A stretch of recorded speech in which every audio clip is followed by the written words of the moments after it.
I know this might sound dramatic, but it is a scary time to be a podcaster.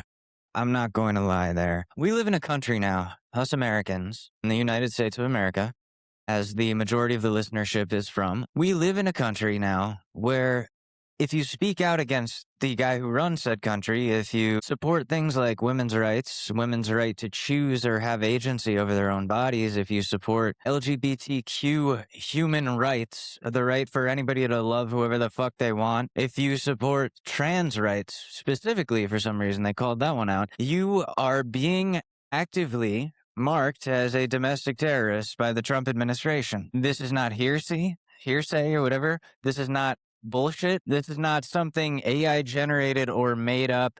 This is policy. This is part of a letter that the Trump administration put out about what to them qualifies as a domestic terrorist. And this is just the reality of things now. You're probably on the list now just for listening to this show. I'm definitely on a couple. Well, anyways, welcome to the regime, I guess. Welcome to the revolution. It won't be televised. It's on an RSS feed in the middle of New York State. One guy rants about how everything costs more and billionaires are slowly squeezing the life out of us. Welcome to the Short News Podcast. I'm sorry for being gone for 2 to 3 weeks, but sometimes I get scared. Sometimes I realize I've said too much against the government. Sometimes I look back and I listen to these and I'm like, oh, well, while I realize it was correct to properly interpret the Second Amendment so that we don't lose track of what it actually means or what it's for, that's also putting me in a dangerous fucking position because there is a reason that not many other people will say those things. It's not because they're wrong. It's because they understand that if they want to protect themselves and their loved ones and everything that they know and love and care about and that they hold stable and dear to their heart, then they won't speak out against Israel. They won't speak out against the government in a way where they talk about the final check and balance on the United States government, that power that is actually held by the people that they don't want you to know about. But alas, here I am, back again. Afraid, yes, but not afraid enough to stop. What does that say about me? Am I stupid? Maybe. Am I angry? Definitely. Am I trying to direct that anger in the right direction? Yeah, absolutely. And I do think that the people who deserve that anger are the ones who run this fucking show. Not like this podcast. I mean, the government. And somebody's got to do something about that, or at least make fun of them to the point where they feel a little bit bad about it. So this is that show, the Short News Podcast. My name is Alex. America is a nation that can be defined in a single word. What year has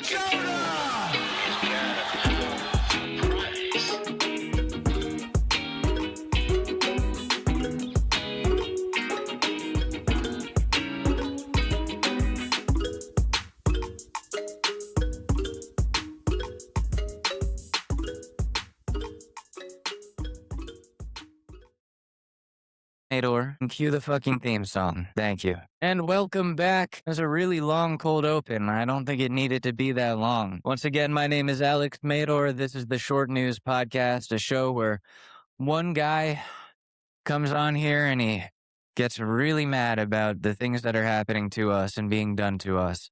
Apparently, we are powerless in trying to control or stop. And what's been going on?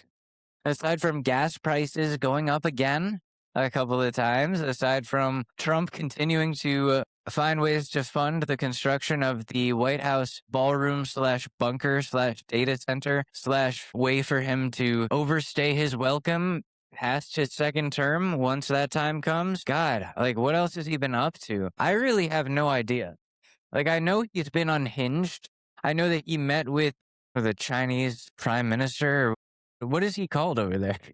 I'm tired, okay? It's been a long day. I don't even know if I should be behind the wheel of a podcast today. I had a late night last night. I guess I'll start with me. Let's talk about me. I love talking about me. It's so fun, isn't it? Isn't that the best part for everyone? News podcast. He talks about himself first. I don't know. I had a late fucking night. I was out till midnight, which is late for me on a night where, you know, like I have to get up at 6 the next morning to go to my vet hospital job. But no, alas, we went out, we partied, we did a lot of things that I normally don't do. Quite frankly, that I don't touch or I don't do. But it was beautiful. I saw some friends that I don't get to see enough and got fucked up for the first time in a while. And there's something nice about getting fucked up for the first time in a while and it not being because some woman fucks your mind up and it just being because you miss your friends, you want to see them and you need to let loose a little bit. Like that is a nice place to be when imbibing and having 2 or 3 Guinnesses out with the boys. The last time I had gone out with the boys to like a bar or somewhere bar adjacent, maybe like a year and a half ago, probably like before I quit drinking cold turkey and had to take that time. So this was a big fucking deal. It was nice to do that. Am I tired still at 5:54 p.m. the following day? Yeah, it's been almost 24 hours since I started partying yesterday. And I don't know. I'm not as young and spry as I used to be. My brain is not as elastic as it once was when I could do a shit ton of drugs the night before work back as a youngin' and then wake up the next morning and bounce back immediately after a cup of coffee and half a cigarette. I'm going to be 30 in 2 weeks, which is crazy, by the way. Fucking insane. I think I was, 24 or 25 when I started this podcast? I'm going to be fucking 30, dude. That's crazy. That's scary. I don't like it. And I feel 30 too. That's the worst part. Like I got my own place. I pay my own bills. Never see my family. I'm tired all the time. My back hurts more than it should. My knees hurt because of years of sports. I don't know. Like, I wake up in the morning and I groan while I get up, make dad noises while not having a kid. Yeah, no, it's fucked up. I'm going to be 30, fucking 30 in 2 weeks. I don't know. I've kind of set myself up in a decent position here. Like, yeah, I'm not rich. I'm not where I want to be financially.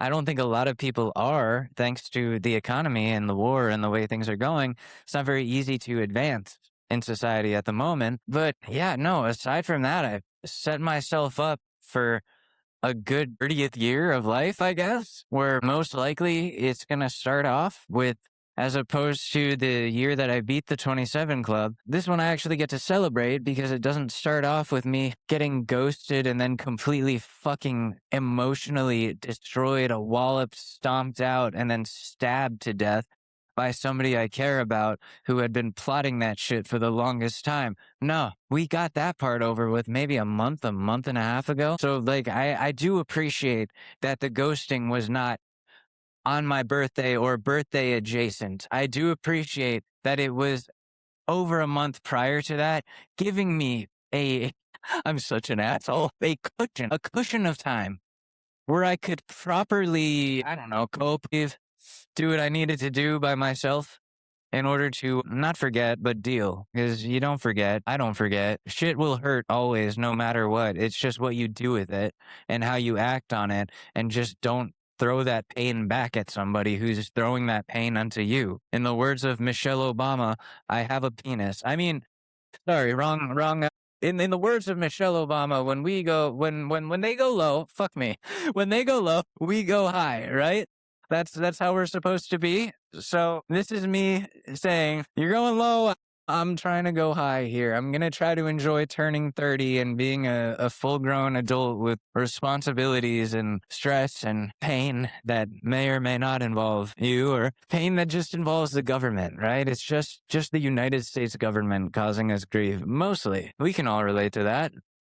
All right, so gas prices. They're at this point, God, like $4.59 I saw at the cheapest place near me. And we're I don't know, I'm projecting that within the next month, we're probably going to see $5 a gallon, unless something changes. Trump is threatening Iran again, where if they don't open up the strait, we're going to bomb them even harder, whatever that means. Like, I don't know how you measure that. Like, what is even harder? Like, you're just doubling up, tripling up? Give me a quantifiable amount here. It just, like, the war effort or the war strategy here by Hegseth and Trump, it seems to me very childish and barbaric, where there's no negotiations, there's no compromise. Like, the Strait of Hormuz, that's not something we own. That's something that maybe they want to own, like the American military complex wants to own and take, but that's not ours for the taking, the same way that, I don't know, Palestine isn't for Israel's for the taking, you know? Like, it wasn't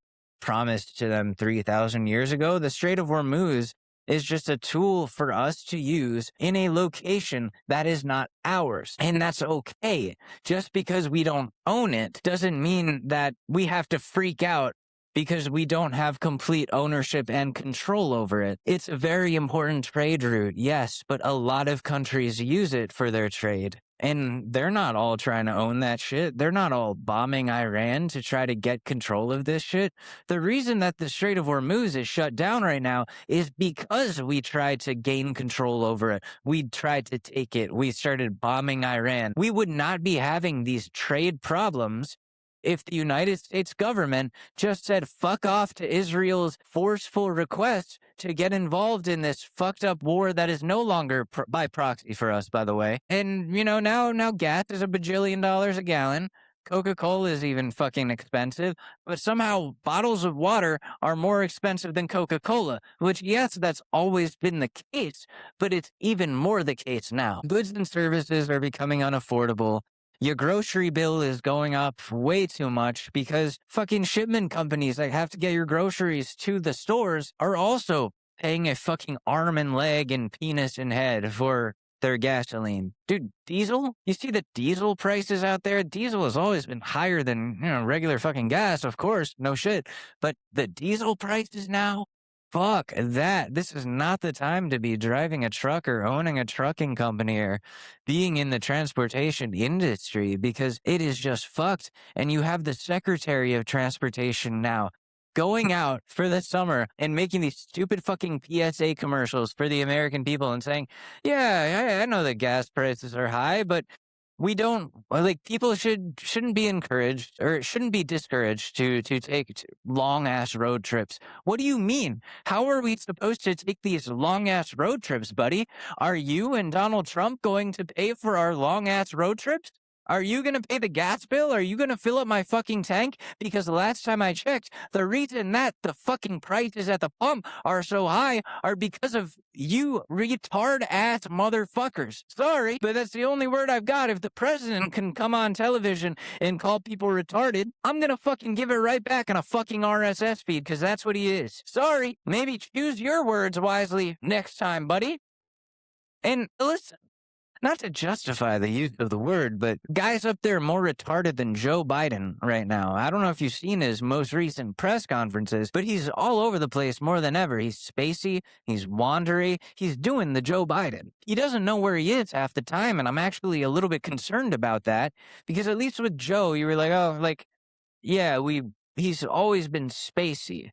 His entire life, he's always flubbed, he's always been a klutz, whatever, we're kind of used to that. And it was also a little bit I don't know, you felt more pity for him. You felt more bad for Joe Biden because he's not a fucking fascist piece of shit denying that he's old and then doubling down on abusing the American people. Joe Biden, yeah, he helped fund the proxy war when we got involved with Ukraine versus Russia, but it's not like we were sending our troops, deploying our guys to go and fight Russia. It's not like we were doing these careless ass things and starting a war without the approval of Congress, refusing to call it a war so that Congress doesn't get involved and have a reason to, I don't know, impeach you. And then going on 5 weeks later to calling it a war anyways because you realize you can get away with whatever the fuck you want because you're Donald Trump and everybody who is a lawmaker under you is too fucking afraid to try to stop you. Why? I do not know. I do not know what this guy has against Democrats and Republicans. Maybe all of them were on the island. Maybe all of them have done fucked up shit that he's aware of. There is blackmail involved. There has to be. Those people, those Republicans on his side who you see constantly praising him to his face and licking his boots and almost speaking to him like he's a preschooler, and they're complimenting his shitty-ass drawing and saying how they're going to put it on the fridge because it's so nice. It's kind of scary because it's wow, what are these guys afraid of? But then something like the leaked audio that came out a couple weeks ago comes out, where we hear Donald Trump have a tantrum behind closed doors, screaming at his constituents that he's not going to fucking release the Epstein files, He won't fucking do it. And if he goes down, he's going to take every fucking one of them down with him. Those are his words, not AI. Those are his words caught on a hot mic. Somebody was recording. We have that now, and you can fucking look it up. That's our president. That's what he says behind closed doors. And what he says in open doors is that, frankly, he doesn't quite care that Americans are hurting at the pump. That's something he said. So tell me, Trump supporters, how is he improving the economy for the American people? We don't have health care. Gas is unaffordable. Groceries are unaffordable. Bills, electricity, it's all going up. But pay is not. Wages are not. People are getting laid off. The economy is not great, as he would say. Not great, believe me. Yet somehow, American tax dollars find their way over to Israel to fund their healthcare, to fund their military, to give them vouchers to get free missiles from American weapons manufacturers. Because, sorry, I have to be more accurate about how I say we're just throwing American tax dollars in the billions at Israel. Sorry, you fucking Zionist pigs. Sorry that I didn't specifically say, no, they're giving them vouchers where the bajillions of fucking dollars in missiles, in American missiles, that they just go and take over to the weapons manufacturers who then go, oh, here you go. Here's those missiles that cost $1 bajillion to make. You fucking idiots. You fucking idiots. Yes, we're giving billions to Israel in the form of fucking vouchers that give them free fucking missiles. Who made the fucking missiles? American weapons manufacturers who have contracts with the government, who the government funds to make those missiles. The government paid for those missiles, which were then given via vouchers to the Israelis, meaning the government used our billions and billions of tax dollars to fund an Israeli war. Are you not seeing how that works? I'm sorry, do I have to go and find all of the in-between points for you? Do I have to find every little, fucking nuance for you? Or do you understand what I'm getting at here? I'm sorry for making it sound like Donald Trump is filling up a Scrooge McDuck amount of gold coins into a pool in Tel Aviv for Bibi Netanyahu to then dive into off of a diving board while wearing a monocle with a top hat. Sorry if I made it sound like we were literally making it rain dollar bills on the Israeli government or the IDF so that they could then make it rain missiles on Palestinian children. Sorry. Did it, does that somehow make it sound less despicable? Because to me it doesn't, because Palestinian children are still getting fucking killed because of American tax dollars, because our government is more loyal to the IDF and to Benjamin Netanyahu than they are loyal to the people that voted them into power. You and me, couple of suckers, you and me, that voted for these fuckers. Dude, we are fucked. We're so fucked. Guy came back last episode and it was actually kind of funny. The humor was back and it was nice. But today, I don't have that. It's not great, folks. Believe me, it's not a good time. And I don't know, I don't feel very optimistic about where things are going in this country right now because, I don't see an end to this war. I don't know when they plan on stopping. It feels like the ceasefire that's currently ongoing is going to end any day now with Trump ramping up the threats to Iran. And also just knowing people in my life that are actively getting deployed now, I don't think that they have any plans of going, oh, wait, cancel that and sending them back in a week. You know what I mean? Too many greedy, evil people benefit financially from us going to war like this right now. Even the oil companies benefit from raising their prices right now. They're not struggling. They want to act like they're struggling, but we have oil reserves here.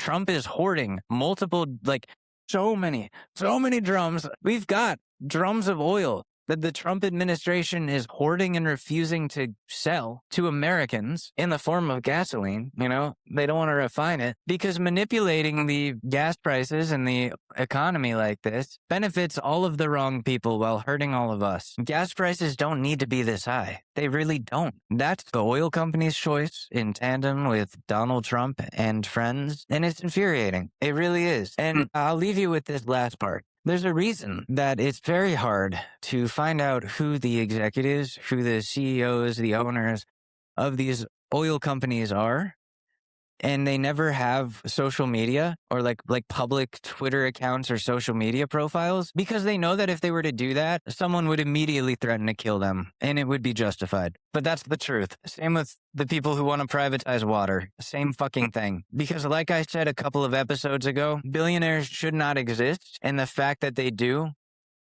and the idea of becoming a billionaire involves crushing hundreds, if not hundreds of thousands of people on the way to becoming a billionaire.